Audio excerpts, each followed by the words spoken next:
দর্শক কপাল পুড়ল ব্রাজিলের। ব্রাজিল পেল একটি বড় দুঃসংবাদ। দর্শক আপনারা সকলেই জানেন 2026 বিশ্বকাপ বাছাই পর্বের জন্য ব্রাজিল আর কয়েকদিন পরই মাঠে নামবে চিলি ও পেরুর বিপক্ষে। যেই ম্যাচগুলো ব্রাজিলের জন্য খুবই গুরুত্বপূর্ণ ম্যাচ। তবে এই ম্যাচের আগেই পেয়েছে বড় দুঃসংবাদ, যেটি ব্রাজিলের জন্য বড় ইফেক্টিভ। দর্শক আপনারা সকলেই জানেন ব্রাজিলের কোচ দরিভেল জুনিয়র এই ম্যাচগুলোর জন্য ইতিমধ্যে স্কোয়াড ঘোষণা করেছেন। যে স্কোয়াড থেকে ইতিমধ্যে 3 জন খেলোয়াড় বাদ পড়ে গেছে, যে খেলোয়াড়গুলো খুবই গুরুত্বপূর্ণ, যারা লিগের হয়ে করে যাচ্ছেন দুর্দান্ত পারফরমেন্স। তাদের মধ্যে প্রথমেই আসছে এলিসন বেকারের নাম। ইংলিশ প্রিমিয়ার লিগে প্যালেসের বিপক্ষে ম্যাচে 79তম মিনিটে হ্যামস্ট্রিং এ টান লাগে এলিসনের, ফলে এলিসন মাঠ থেকে বেরিয়ে যেতে বাধ্য হন। 32 বছর বয়সী গোলকিপার এই চোটের কারণেই খেলতে পারবে না আগামী 2 ম্যাচ ব্রাজিলের হয়ে। যেই তথ্যটি নিশ্চিত করেছেন ইংলিশ প্রিমিয়ার লিগের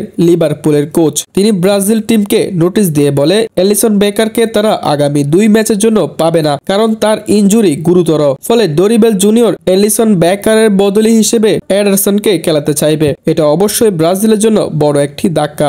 এর পরপরই যার নাম আসছে সে ব্রাজিলের জন্য খুবই গুরুত্বপূর্ণ খেলোয়াড়। তিনি এবার জিততে চলেছেন ব্যালন ডিওর। তার নাম হলো ভিনিসিয়াস জুনিয়র। সেও ব্রাজিলের হয়ে আগামী 2 ম্যাচ মাঠে খেলতে পারবেন না। রিয়াল মাদ্রিদের হয়ে লা লিগার ম্যাচগুলো চলাকালীন সময়ে তার পায়ের হাঁটুতে চোট পেয়েছে। রিয়াল মাদ্রিদের কোচ কার্লো আনচেলত্তি এটি নিশ্চিত করেছেন এবং ইতিমধ্যেই তার পরীক্ষার কাজ সম্পন্ন হয়েছে। ডাক্তার তাকে বিশ্রামের জন্য বলেছেন। ফলে কার্লো আনচেলত্তি ব্রাজিলের কোচকে অনুরোধ করেছেন আগামী 2 ম্যাচ যেন ভিনিসিয়াস জুনিয়রকে রেস্ট দেয়। এই ম্যাচগুলোতেও ভিনিসিয়াস জুনিয়র খেলতে পারবেন না। এরপর 3 নাম্বার প্লেয়ারটি হলো ব্রাজিলের অন্যতম ডিফেন্ডার মিলিতাও, যে রিয়াল মাদ্রিদের হয়ে দুর্দান্ত পারফরমেন্স করছে। তবে ইনজুরির কারণে সেও বাদ পড়েছে ব্রাজিলের স্কোয়াড থেকে। যদিও বা দরিবেল জুনিয়র প্রথম দিকে তাদের নাম রাখলেও কার্লো আনচেলত্তি তাদের ইনজুরির বিষয়টি গুরুতর হিসেবে দেখছেন, যার কারণে তারা ইন্টারন্যাশনাল এই 2 ম্যাচ খেলতে পারবেন না। দর্শক 2026 বিশ্বকাপের বাছাই ম্যাচে ব্রাজিল যে 2টি ম্যাচ আগামী কয়েকদিন পরই খেলবে, এই ম্যাচগুলোতে এলিসন, বিনি ও মিলিতাও নিশ্চিতভাবে খেলতে পারবেন না। এটা নিশ্চিত করেছেন তাদের ক্লাবের কোচ। ব্রাজিলের কোচ দরিভেল জুনিয়রকে এই বিষয়গুলো মাথায় রেখে একাদশ ঘোষণা করতে হবে, কেননা এই 2 ম্যাচ ব্রাজিলের জন্য খুবই গুরুত্বপূর্ণ।